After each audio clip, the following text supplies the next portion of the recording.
नमस्कार दोस्तों, आज का विषय है कि हम कैसे जानें कि संत महापुरुष की पहचान कैसे होती है।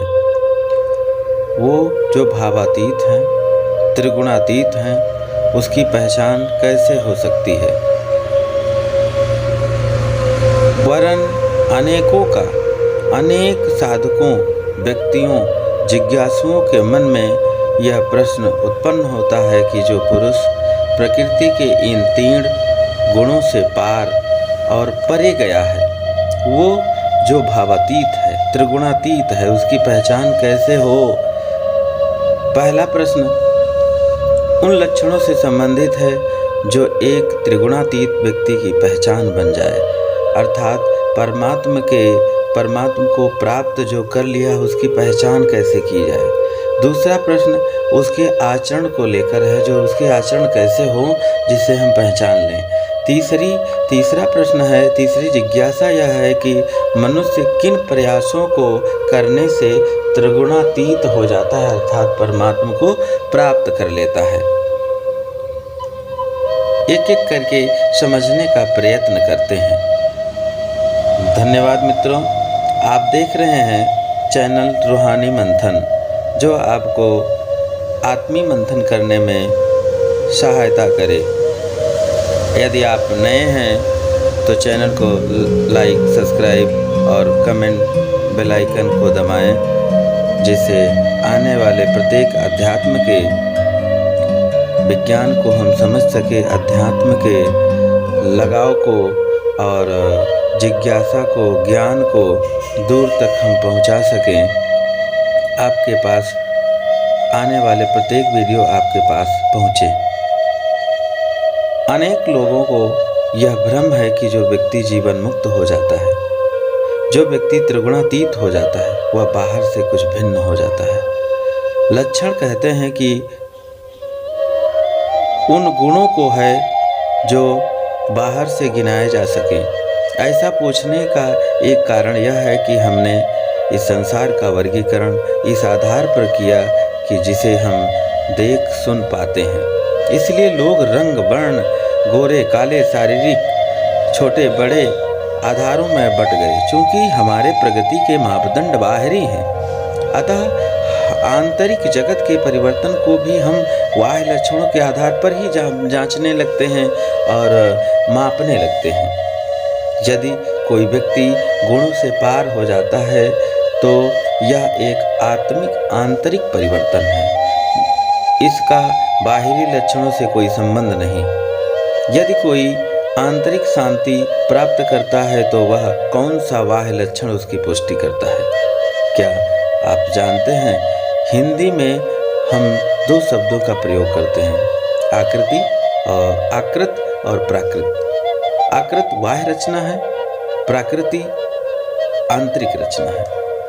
त्रिगुणातीत होने पर व्यक्ति की आंतरिक संरचना भिन्न होती है, इसके भावों का रूपांतरण होता है। परिस्थितियां नहीं बदलती हैं पर उसकी मन स्थिति बदल जाती है। घटनाक्रम नहीं बदलते हैं पर उन घटनाक्रमों के प्रति उसका दृष्टिकोण बदल जाता है। सच यह है कि त्रिगुणातीत व्यक्ति के बाहरी लक्षण बहुत भिन्न ज़्यादा नहीं होते, बल्कि कई मानों में तो वह और भी साधारण हो जाता है। इसी जिज्ञासा क्रम में दूसरा प्रश्न है, त्रिगुणातीत व्यक्ति का आचरण कैसे होता है। आचरण आंतरिक रूपांतरण की अभिव्यक्ति है। बाहर के लक्षण तो महापुरुषों के साधारण ही होते हैं, परंतु उनके गुण, कर्म, स्वभाव और आचरण में महानता, दिव्यता और भगवत्ता परिलक्षित होती है। कई लोग बाहर की साधारणता से भ्रमित हो बैठते हैं।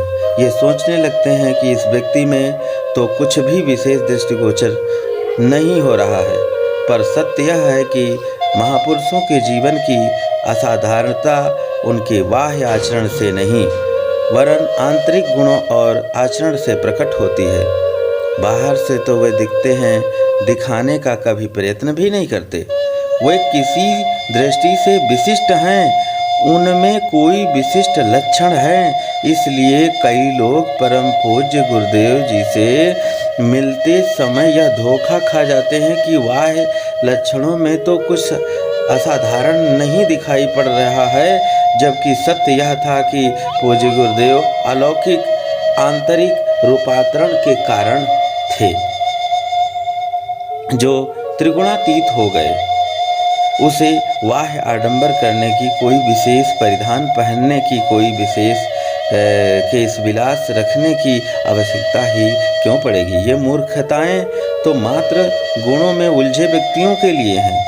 जो त्रिगुणातीत हो गया है अर्थात भगवत को प्राप्त हो गया है, उसके बाहरी लक्षण आचरण क्या होंगे, त्रिगुणातीत बनने का क्या उपाय है, यह प्रश्न एक अद्भुत प्रश्न है, क्योंकि इसमें प्रश्न तीन होने के साथ साथ उनके तल भी तीन हैं। ये तीन प्रश्न चेतना के भिन्न भिन्न तलों से उभर कर आए हैं। शास्त्रों में प्रश्नों के तीन तल बताए गए हैं। पहला कौतूहल बस पूछा गया प्रश्न। शास्त्र कहते हैं कि ऐसे प्रश्न बाल सुलभ चपलता से उभर कर आते हैं। बच्चों के मन में एक प्रश्न उभरता है। शास्त्र कहता है कि मानवीय चेतना के दूसरे तल से जिज्ञासा जन्म लेती है। जिज्ञासा माने वो प्रश्न जिसका उत्तर जानने की इच्छा हो, परंतु यह प्रश्न जन्म मरण का प्रश्न बन सका है, अर्थात ऐसा प्रश्न ना बन सका हो कि यदि उसका उत्तर ना मिले तो व्यक्ति जीवन ही संभव ना हो सके। अर्जुन का दूसरा प्रश्न एक ऊपरी तल से था, पर तब भी एक जीवन की दिशा का निर्णायक प्रश्न नहीं था। उनका तीसरा अंतिम प्रश्न एक जीवन दिशा हेतु निर्धारक प्रश्न था, एक ऐसा प्रश्न कि यदि उसका उत्तर पाने की इच्छा हमारे मन में गहरी बैठ जाए तो जीवन की दिशा ही बदल जाए। जो प्रकाश और प्रवृत्ति तथा मोह ये सभी अच्छी तरह से प्रवृत्त हो जाएं तो गुणातीत मनुष्य, भगवत प्राप्त मनुष्य इनसे द्वेष नहीं करता। जो व्यक्ति गुणातीत हो गया है, जो परमात्मा को प्राप्त हो गया है, उसके अंतस्थ में अनुकूल परिस्थितियां बनी रहें, प्रतिकूल चली जाएं, ऐसी इच्छा नहीं पनपती। उसके अंतःकरण में वृत्तियां आती जाती, पर वह स्वयं उनसे निर्लिप्त निर्विकार रहता है। वृत्तियों का संबंध प्रकृति से है, वे उसके गुणों के कारण बनती व बिगड़ती हैं, जबकि हमारा संबंध परमात्मा के साथ है। जब व्यक्ति त्रिगुणातीत होकर प्रकृति के गुणों से पार जाकर परमात्मा के सत्स्वरूप से एकाकार हो जाता है तो उसके मन में इससे ना तो अनुकूल और ना ही प्रतिकूल भाव जन्म लेते हैं, अर्थात वह जौन है वह मन से अनुकूल और प्रतिकूल भाव से परे हो जाता है। ऐसा तब ही संभव है जब मनुष्य एक आंतरिक और अस्थायी परिवर्तन घटित हो गया हो। लक्षण बाहरी होते हैं, असली बात भीतर होती है। जैसे बाहर से बार बार अभ्यास दिलाकर यदि कोई परिवर्तन थोप दिया जाए तो भी वह परिवर्तन व्यक्तित्व का अंग नहीं बन पाता। आज वैज्ञानिक तरीकों से व्यक्ति के हार्मोन्स अंदर के केमिकल बदल पाना संभव है, पर ऐसा कर देने से वह व्यक्ति त्रिगुणातीत नहीं हो सकता। इस प्रकार देखा जाए तो त्रिगुणातीत भगवत प्राप्ति युक्त व्यक्ति में कोई परिवर्तन बाहरी नहीं होता है, आंतरिक होता है। ब्रह्मचर्य का भाव या वो आंतरिक स्थिरता का भाव साक्षी भाव से आता है, और साक्षी भाव आंतरिक तदात्म के समाप्त हो जाने से उपजता है। वह आंतरिक तदात्म राग और द्वेष के कारण पनपता है। जैसे ही व्यक्ति राग द्वेष से मुक्त होकर निर्विकार होकर साक्षी भाव से कर्म करता है तो उसके व्यक्तित्व के भीतर एक जागरूकता, निर्मलता का भाव महसूस होता है। इस भाव को ही प्रकाश कहकर पुकारते हैं।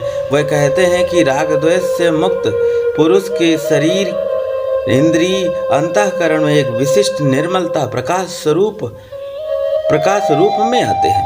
सद्गुणों के प्रभाव से उपजी इस प्रकाश वृत्ति का यदि उसमें स्वतः ही प्रादुर्भाव हो जाता है तो भी उसके ऊपर कोई प्रभाव नहीं पड़ता।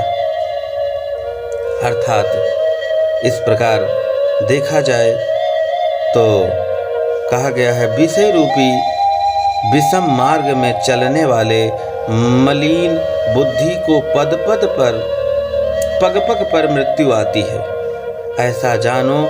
और यह भी बिल्कुल ठीक समझो कि हितैषी सज्जन अथवा गुरु के कथनानुसार अपनी युक्ति से चलने वाले को फल सिद्धि हो ही जाती है। इस प्रकार गुणों से पार गया मनुष्य सतोगुण के कार्य रूप प्रकाश को, रजोगुण के कार्य रूप प्रवृत्ति को, तमोगुण के कार्य रूप मोह को प्रवृत्त होने पर ना तो उन्हें बुरा समझता है और ना ही निवृत्ति पर उसकी आकांक्षा करता है। यह निष्प्रियता की गुणातीत पुरुष की पहचान कही जा सकती है। इस प्रकार हम समझ सकते हैं महापुरुष की पहचान हम उसके आंतरिक गुणों से करते हैं, ना कि बाह्य वेशभूषा से। भगवत प्राप्त व्यक्ति ज्यों-ज्यों हम अपने या यूँ कहें कि परमात्मा के मूल स्वरूप के निकट होने लगते हैं, इस बात को गहराई से जान व मान लेते हैं कि हम कर्ता नहीं यंत्र मात्र हैं। ऐसा होते ही हम परम पुरुष को, परमेश्वर को प्राप्त हो जाती है। मात्र यही छोटी सी भावना ही हमको परमात्मा के पास बुला लेती है, परमात्मा से साक्षात्कार कराने में मदद करती है। विवेकी मनुष्य देहधारी, देह को उत्पन्न करने वाले इन तीनों गुणों का अतिक्रमण करते हुए जन्म मृत्यु वृद्धावस्था रूपी दुखों से रहित होकर अमरता का अनुभव करते हैं। यहाँ अमरता का अर्थ शरीर की नहीं, आत्मा की अमरता से है। जिस मनुष्य के भीतर अकर्ता का, साक्षी का, त्रिगुणातीत का भाव उत्पन्न हो जाए, फिर उसे थामने की सामर्थ्य भला किस शरीर के शारीरिक विकार में है। इस प्रकार ऐसा मनुष्य एक स्वतः सिद्ध अमरता को प्राप्त कर लेता है, फिर शरीर जन्य सभी अवस्थाओं से परे चला जाता है, क्योंकि त्रिगुणातीत बन जाता है, भावातीत बन जाता है। भावातीत अवस्था की उपलब्ध हो जाना ही मुक्ति है। इस प्रकार इन तीन गुणों से अतीत हुआ मनुष्य किन किन लक्षणों से युक्त होता है, उसका आचरण कैसा होता है, अतिक्रमण कैसे किया जाता है, इस प्रकार आपने जाना कि यह परमात्मा प्रदत्त भाव है। इसे कैसे पहचाने, कैसे जाने महापुरुष को। धन्यवाद मित्र।